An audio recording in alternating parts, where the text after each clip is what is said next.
Hello বন্ধুরা, আসসালামু আলাইকুম। আশা করি সকলে ভালো আছেন। তো নতুন একটি ভিডিও নিয়ে আপনাদের মধ্যে উপস্থিত হলাম। আমরা আজকে সকাল সকাল চলে আসলাম নতুন একটা সাইডে। বন্ধুরা দেখতেই পাচ্ছেন উপরে টিন শিটের ঘর, উপরে সিলিং করা হয়েছে। তো এখন আমরা লাইনগুলা ক্লিয়ার করতেছি এবং লাইন প্রায় কমপ্লিট হয়ে গেছে ক্লিয়ার করা। এই যে এখন তারগুলার প্রসেসিং করতেছি, আমরা কাজ করব। বন্ধুরা একটা জিনিস সমস্যা হয়েছে, সেটা হলো উপরে সিলিং করাতে আমাদের কাজ করতে একটু কষ্ট হবে। কেননা যে এখন আমরা যে উপর দিয়ে তার টানবো, সেই তারগুলো টানতে আমাদের কষ্ট হবে।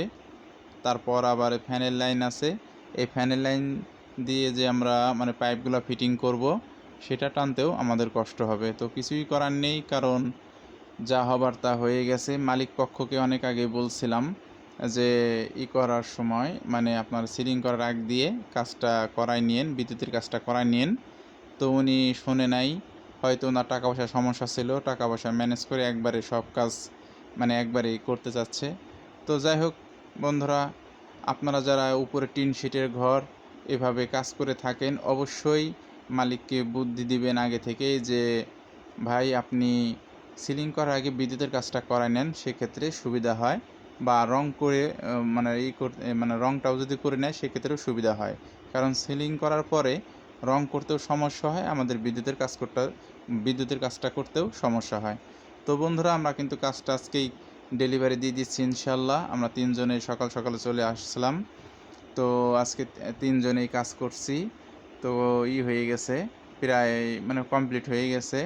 আমরা লাইনটা দিয়ে দিয়েছি, আজকেই ইনশাল্লাহ কমপ্লিট করে দেব কাজটা পরিপূর্ণ। আমাদের আর ঘন্টাখানেক লাগবে, তাই আর কি আমি ভিডিওটা করলাম। তো বন্ধুরা, কেমন হলো কাজটি অবশ্যই কমেন্ট করে জানাবেন। আর আমাদের চ্যানেলটি এখনও যারা সাবস্ক্রাইব করেন নাই, অবশ্যই সাবস্ক্রাইব করবেন এবং পাশে থাকা বেল আইকনটি অবশ্যই প্রেস করে দিবেন যেন ভিডিওগুলো পৌঁছে যায়। তো বন্ধুরা, আমরা এখানে যে সিরিজটা ব্যবহার করছি এটা হচ্ছে আকিজের সুইচ বোর্ডগুলা। আর আপনার উপরে সব সিলিংয়ে আর কি স্পটলাইট দিয়েছি। কালারিং কিছু বাল্ব আছে, ব্লু কালার আর হচ্ছে হোয়াইট কালার, দুই কালারের বাল্ব ব্যবহার করা হয়েছে। তো কাজটি কেমন হয়েছে অবশ্যই কমেন্ট করে জানাবেন। আর কোথাও যদি ভুল ত্রুটি হয়ে থাকে আমাকে কমেন্ট করে জানাবেন, আমি সংশোধন করার চেষ্টা করব ইনশাল্লাহ। তো সবাই ভালো থাকেন, সুস্থ থাকেন, আমাদের জন্য দোয়া করবেন। আজ এই পর্যন্তই। আসসালামু আলাইকুম।